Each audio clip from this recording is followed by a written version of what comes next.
بيبدأ فيلمنا برجل عجوز كبير ماشي في الشارع، بيطلع من جيبه حاجة كده شبه الولاعة وبيسحب بيها كل النور اللي في العواميد. بيبص جنبه بيلاقي قطة، اللي بنعرف بعدها انها ساحرة متنكرة في شكل قطة، بتتحول وبتمشي معاه وبتسأله: انت متأكد ان النبوءة حصلت فعلا؟ قال لها للأسف وسألته عن الطفل، قال لها ان هاجريد هيجيبه. اللي بنلاقيه جايبه موتوسيكل طاير في الجو ومعاه طفل صغير على جبهته علامة عاملة زي الشرارة، وبيسلمه هاجريد لدمبلدور وبتسأله: ان انت متأكد اننا لو سيبناه مع دول هيكون كويس عشانه، لانهم اسوأ انواع البشر العاديين اللي شافتهم. قال لها ان هم اهله الوحيدين ولازم يتربى وسطهم لحد ما يكون مستعد لما هو قادر، وسابوه قدام الباب وسابوا معاه رسالة وخبطوا على الباب ومشي. الطفل ده بيكون هاري بوتر، بيتربى الطفل ده في البيت ده اللي بنعرف بعد كده انه بيت خالته، وربنا بيرزقه بابن خالة غيتة رزل بيرزل عليه بسببه بدون سبب، طالع سمج لاهله ما شاء الله. اما اهله فكانوا بيعاملوه معاملة الشغال عندهم في البيت، بيطبخ لهم ويحضر لهم الشاي والقهوة، ومدللين ابنهم بشكل غير طبيعي وملحوظ، اللي اتعصب علشان جاله السنة اللي فاتت 37 هدية انما السنة دي 36 هدية بس، فبيقرروا ان هم ياخدوه على الملاهي علشان يهدى ويرضى عنه. وقبل ما بيركبوا العربية حذر ابوه هاري بوتر انه لو عمل اي حاجة غريبة وهم هناك هيحرمه من الاكل لمدة اسبوع. ولما وصلوا هناك وهم واقفين قدام التعبان بيحاولوا يخلوه يتحرك، ما كانش بيتحرك لانه نايم، فبيمشوا وهاري بيكلم التعبان وبيقول له انه بيعتذر عن تصرفات دادلي وكده يعني. لقى التعبان بيرد عليه وفهمه فاستغرب وسأله: انت بتكلم ناس كتير؟ قال له لا، وفضل يتكلم معاه شويه. وهنا دادلي شافه وهو بيتحرك فرجع تاني وزق هاري علشان يشوف التعبان بيتحرك ازاي. هنا هاري بص للازاز بعينيه فاختفى الازاز، ووقع دادلي جوه مع التعبان اللي خرج من الاسر وشكر هاري وهرب من مكانه. دادلي وقف هنا علشان يخرج من الاسر بتاع التعبان، لقى الازاز رجع مكانه تاني، قعد يصرخ علشان يخرج، وابوه وامه شافوه فقعدوا يصرخوا معاهم كمان. وهاري بوتر على الارض بيضحك على المنظر، وهنا شافوا ابو دادلي وهو بيضحك. روحوا طبعا بعد ما خلصوا، وابو دادلي قاعد يزعله ويقول له: انت عملت ايه هناك؟ قال له انه ما عملش اي حاجه والازاز اختفى وظهر من نفسه كانه سحر. ما صدقوش وحبسه طبعا وقال له ان ما فيش اي حاجه اسمها سحر. وتاني يوم هم بيدللوا في ابنهم كالعاده يعني، اللي مش عارف على ايه والله. هاري راح يجيب البوسطه زي كل يوم، لقى رساله جايه فبيفتحها خطفها منه دادلي واداها لابوه، اللي بص فيها لقاها من مدرسه هوجورتس اللي لسبب ما قطعها من غير ما يقراها. وتاني يوم حصل نفس الكلام، وجت بومه تانيه برساله تانيه وبرضه مسكها قطعها، وعلشان يوقف الرسائل دي انها ما تجيش سد فتحه الرسائل اللي في الباب عشان ما فيش اي رساله تانيه تيجي.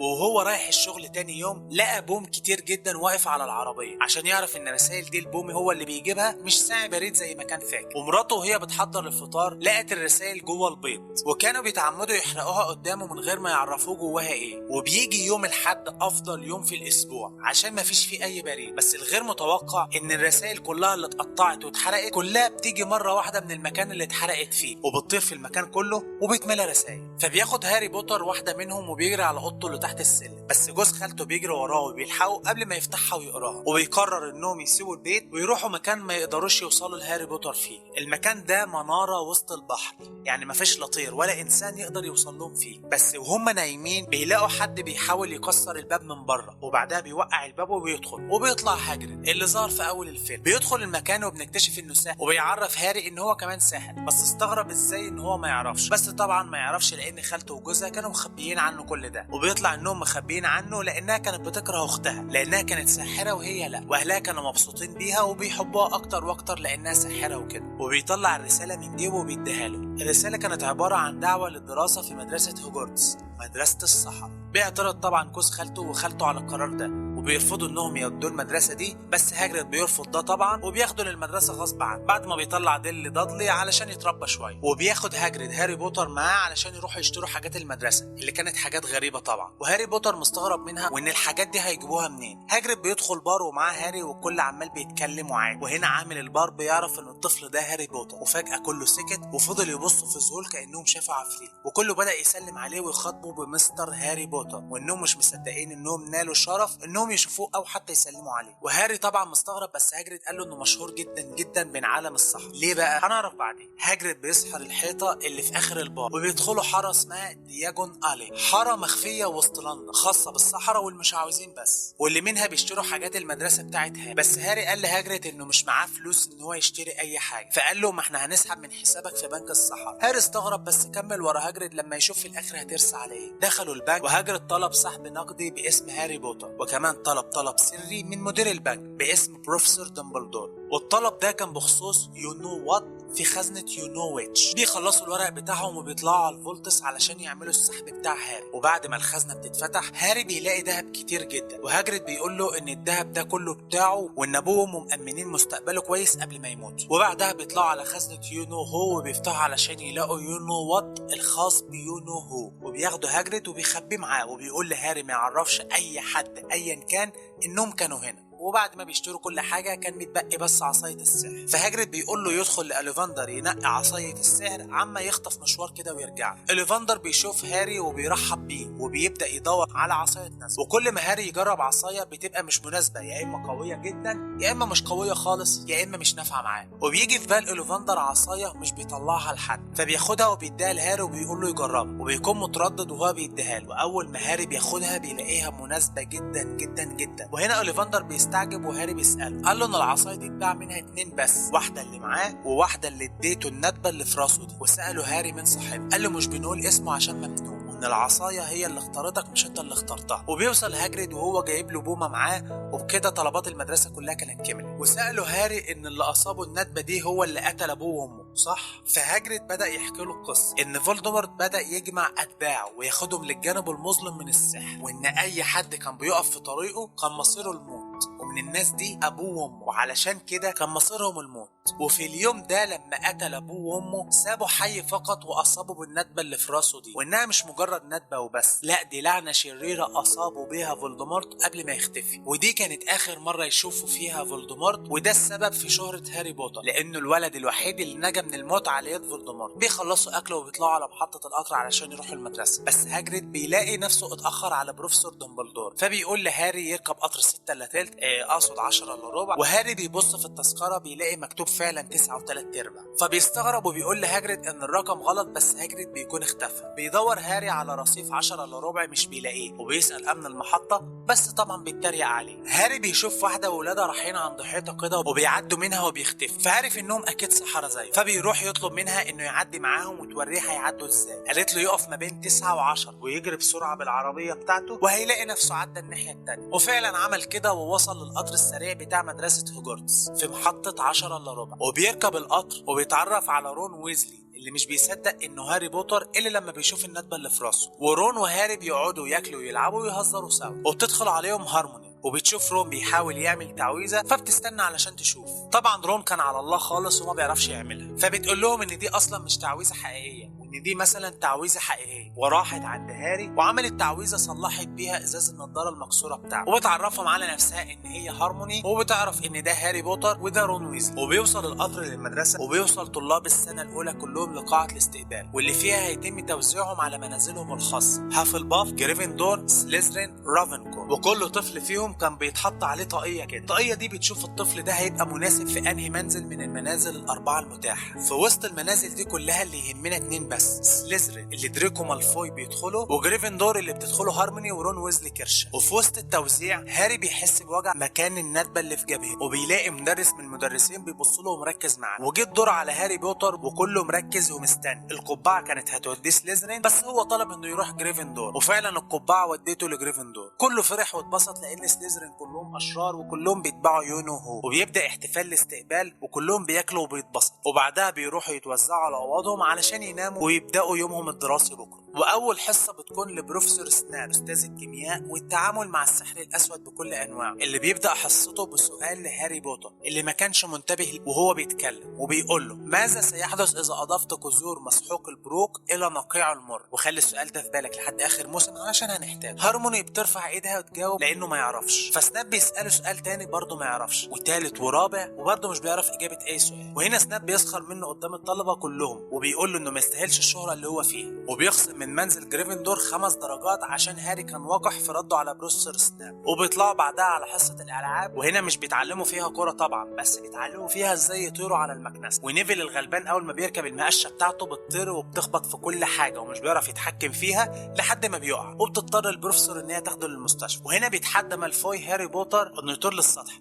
رغم تحذير البروفيسور ليه، لانه اخذ الكرة بتاع نيفل وما كانش ناوي انه يرجعها. بس هاري بوتر بيطير علشان ياخد الكرة بتاع نيفل من مالفوي وبيعرف يجيبها بسرعة. بس هنا بتشوفه ميسيس ماكنوجل قبل ما ينزلوا معاه الكورة، وبتنزل ميسيس ماكنوجل وبتقدم هاري بوتر لقائد فريق الكويديتش علشان يكون اصغر باحث في تاريخ هوجورتس. وهاري بيكون خايف انه يفشل كباحث، بس هارموني بتسمعهم وبتقول له انه مش هيفشل لان ابوه كان باحث زيه، وطبعا هاري ما كانش يعرف ده. وهما طالعين يروحوا اوضهم علشان يناموا، السلالم اتحركت زي كل مره، بس المره دي اتحركت وهم عليها وودتهم قدام اوضه تانية خالص. بيدخلوها بيلاقوا نفسهم في القطاع المحظور من المدرسه الممنوع دخوله، وبيجروا يستخبوا ورا باب. هارموني بتفتحه بتعويذه قبل ما الحارس بتاع المدرسه يشوفهم عشان ما ينقص درجات منهم تاني. بس بيلاقوا كلب ب3 رؤوس في الاوضه، فبيهربوا منه باعجوبه. وبتلاحظ هارموني انه كان واقف على باب او ممر لحاجه بيحرسه. وتاني يوم بيبدا تدريب هاري بوتر على انه يكون باحث في لعبه الكويديتش. المهم هاري بوتر كان بيتر كويس جدا، بس هو كان المفروض يبقى سيكر اللي هو الباحث، والباحث ده وظيفته انه يمسك السنيتش، والفريق اللي بيمسك السنيتش بيفوز حتى لو ما حققش اي نقطه، وبتنتهي المباراه. وفي وقت الغداء هيرموني ما جاتش لانها كانت عماله تعيط في الحمام عشان رون البغل اتريق عليها بعد الحصه اللي فاتت عشان هي شاطره وذكيه. وهنا دخل بروفيسور كويرل بيصرخ وبيقول ان في ترول في السناديب، وبعدها بيغمى عليه. كله بيخاف وبيطلع يجري، بس دامبلدور بيزعق فيهم وبيقول لهم ما يخافوش ويروحوا على اوضهم بهدوء، وطلب من المدرسين ان هم يتبعوا للسناديب. وهنا هاري بوتر ورون اخدوا بالهم ان هيرموني ما تعرفش، فطلعوا يجروا على الحمامات علشان يلحقوها. وفعلا وهي خارجه لقت الترول في وشها اللي بدا يهاجمها ويكسر عليها كل حاجه وكل حته تستخبى فيها. وهاري بوتر حاول انه ينقذها برضه بس ما عرفش، ورون كمان، بس رون ما كانش يعرف اي تعويذه. فهيرموني قالت له على تعويذه وعملها بالفعل وانقذته. وهنا بتظهر بروفيسور ماكنوجل وبروفيسور سناب، وبيلاحظ هاري ان رجلين بروفيسور سناب كان عليها دم، وعشان كده هاري ربط الاحداث ببعضها وعرف ان بروفيسور سناب هو اللي اطلق الترول ده في المدرسه. واللي اكد شكوكه ان بعد ما كان بيكلمه في وقت الاكل لقاه بيعرج، عشان كده قال لهارموني ان هو اللي عمل كده كالهام عشان يشوف ايه اللي الكلب مخبيه، بس الكلب اكيد عضه عشان كده هو بيعرج. وان اكيد الكلب ده بيحرس الحاجه اللي هاجرت جابها من البنك لما كان معاه، وان الحاجه دي مهمه جدا عشان كده عليها كل السريه دي. وبتبدا اول مباراه كويديتش بين اقوى منزلين في المدرسه وهم جريفندور وسليزرين،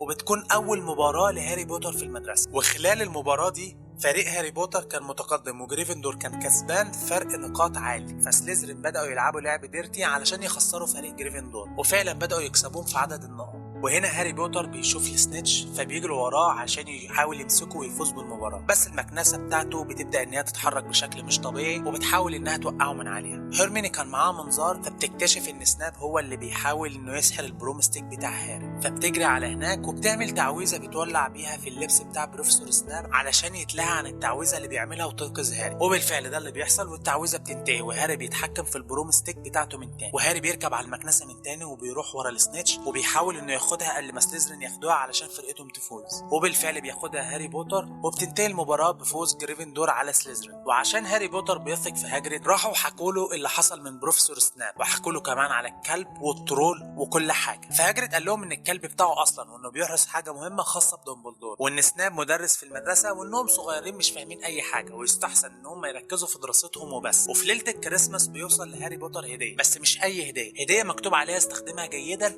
وكانت عباره عن عبايه اول ما بيلبسها بيختفي. فبيلبس العبايه دي وبيروح للمنطقه المحظوره عشان يدور على نيكولاس فلامين اللي هاجريد قال عنه ان الحاجه اللي بيحرسها الكلب تخصه هو ودمبلدور. وهو بيدور في الكتب في كتاب منهم اول ما هاري بوتر فتحه عمل صوت عالي، وحارس المدرسه سمع الصوت ده وجه بسرعه، وهاري وهو بيجري وقع الفانوس على الارض واتكسر، بس سابه وجري قبل ما الحارس يشوفه. وهو راجع شاف سناب بيهدد بروفيسور كويرل بخصوص حاجه هو ما يعرفهاش، وبيرجع هاري لاوضته، وفي طريقه للرجوع بيشوف مرايه قديمه بيقف قدامها بيشوف باباه ومامته جنبه، ومن فرحته بيروح يصحي رون عشان يجي يشوف باباه ومامته. بس رون بيبص بيلاقي انه قائد فريق الكويديتش وماسك الكويديتش كاب في ايده، وبيعرف بعد كده من دامبلدور ان المرايه دي بتوري له اكتر رغباته في الحياه، وعشان كده هاري بوتر شاف باباه ومامته واقفين جنبه لان دي اكبر رغباته في الحياه. وبعدها ورون بيقرا الكلام المكتوب ورا لعبه من اللي بيلعبوها، قرا عن البروفيسور نيكولاس فلامين. فهيرموني عرفت ان هم بيدوروا في مكان غلط، وعرفت المكان الصح اللي المفروض يدوروا فيه. ولما لقوا الكتاب عرفوا ان نيكولاس فلامين هو اللي ساعد دامبلدور في صناعه حجر الفيلسوف، الحجر اللي له قوه مذهله في الحفاظ على الحياه وعدم الموت يعني الخلود. وعرفوا ان اكيد الحجر ده اللي كان مع هاجريد واللي كان الكلب بيحرسه، واللي سناب بيحاول ياخده لسبب ما هنعرفه بعدين. بيروحوا لهاجريد عشان يقولوا له انهم عارفين عن حجر الفيلسوف وان سناب بيحاول يسرقه، بس هاجريد بيقول لهم ان سناب احد الحاجات اللي بتحافظ عليه فاكيد مش هيسرقه. وهنا هاجريد بيكون بيحمص بيضه كبيره كده ومستنيها تفقس، بيطلع منها تنين اللي بنعرف انه جابها من واحد قبله في بار واداها له قصاد معلوم. خلي الحته دي برضه في بالك هنحتاجها بعدين. وبعدها بيشوفهم مالفوي وبيبلغ عنهم وبيتخصم منهم درجات زياده، ومالفوي كمان لانه كان بره زيهم في نفس ميعاد النوم، وبيتعاقبوا بان هم يقضوا ليلتهم في الغابه المظلمه مع هاجريد. وهم في الغابه المظلمه هاجريد بيلاقي دماء يونيكورن على الارض، فبيعرف ان في حاجه او روح شريره في المكان بتقتل في اليونيكورن، فبيتقسموا لتيمين علشان يدوروا على اليونيكورن المصاب ده. وهم بيدوروا عليه هاري بوتر ومالفوي بيشوفوا كائن غريب بيشرب من دم اليونيكورن ده. مالفوي بيجري طبعا، وهاري بوتر الندبه بتبدا تلسعه زي ما حصل معاه قبل كده، والكائن ده بيحاول انه يهجم على هاري بس بيظهر كائن تاني بينقذه منه، والكائن ده بيعرفه ان اللي كان بيشرب من دم اليونيكورن ده يبقى فولدمورت، وان دم اليونيكورن بيديه نصف حياه، يعني بيكون حي وميت في نفس الوقت. وعشان كده سناب عاوز يسرق الحجر ده لفولدمورت مش لنفسه، عشان يبقى عنده حياه كامله مش نصف حياه. وبيجي في بال هاري بوتر فكره غريبه، وهي ان اكيد اللي ادى البيضه لهاجريد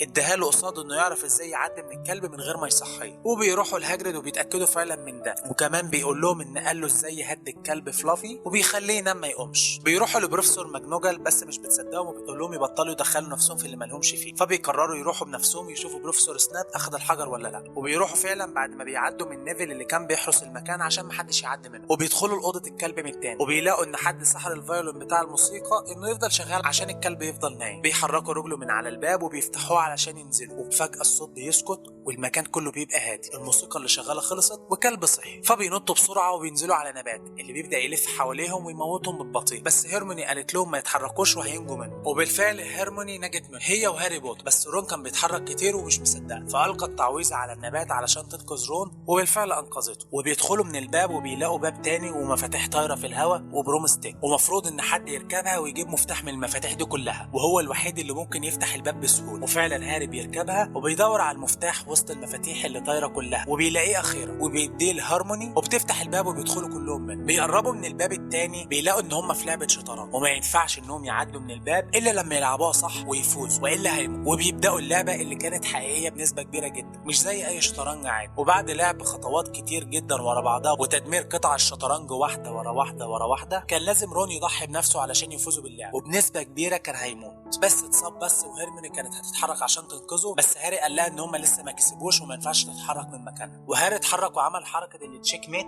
وكسبوا اللعب، وقال لهيرموني تروح تنقذ رون وهو هيروح يشوف سناب وهو بياخد حجر الفيلسوف. وبعد ما دخل لقى اللي واقف قدام المرايه بروفيسور كويرل مش سناب، فهاري استغرب وقال انه لازم يكون هو بروفيسور سناب وان هو حاول يقتله خلال اللعب. وكويرل قال له ان سناب كان بيحاول يحميه، وانه لولا النار اللي مسكت في لبس سناب واعاقت اتصاله البصري كان زمانه موته. وهنا هاري عرف ان سناب كان بيحاول يحميه مش يقتله. وكويرل بيبص في المرايه وشايف نفسه ماسك حجر الفيلسوف بس مش عارف يجيبه ازاي، وبيظهر صوت في الجو بيقول يوز ذا بوي. وبيقرب هاري من المرايه وبيشوف نفسه ماسك الحجر وبيحطه في جيبه، وبيبص لجيبه فعلا بيلاقيه، بس بيكذب عليهم وبيقول لهم انه مش شايف حاجه. وهنا بيخلع كويرل الغطا اللي على راسه ويكون في راسه من ورا فولدمورت اللي بيتكلم مع هاري وبيقول له يسلمه الحجر مقابل انه يرجع له ابوه وامه من الموت، بس هاري مش بيصدقه وبيعرف انه كذاب وبيخدعه، وبيحاولوا ان هم ياخدوا منه الحجر بالعافيه، بس هاري بمجرد ما بيلمس كويرل كان بيحول المكان اللي بيلمسه لرماد. وهاري استخدم الحته دي في انه يقضي عليه بالكامل، وبعدها بيغمى عليه وبيقوم في المستشفى، وبيحكي له دامبلدور عن ليه الحجر ظهر له، والسبب ان الحجر بيظهر فقط للشخص اللي عاوزه يظهر له وفي نفس الوقت ما يستخدموش، عشان كده ظهر له وما ظهرش لكويرل. بس للاسف فولدمورت له طرق اخرى كتير جدا ممكن يرجع بيها تاني حتى بعد ما تم تدمير حجر الفلسفه. وخلصت السنه وفي اخر السنه لازم يفوز حد بالكاس، واللي فاز بيه طبعا سليزرين لان نقاطهم كانت اعلى، بس عشان ذكاء هيرموني في التصرف وذكاء رون في افضل لعبه شطرنج وشجاعه هاري بوتر خلتهم يزيدوا في عدد النقاط ويكسبوا هم الكاس السنه دي، وسليزرين هم اللي يخسروا. وبتخلص السنه وكلهم المفروض يروحوا على بيوتهم في الاجازه ويرجعوا السنه الجايه. وهنا بيخلص الجزء الاول من سلسله هاري بوتر. لو عجبك الملخص ادعمنا بلايك وكومنت، وما تنساش الاشتراك والمتابعه عشان يوصلك الاجزاء الباقيه وباقي ملخصات الافلام والمسلسلات اللي بنحضر لها. سلام يا غاليين.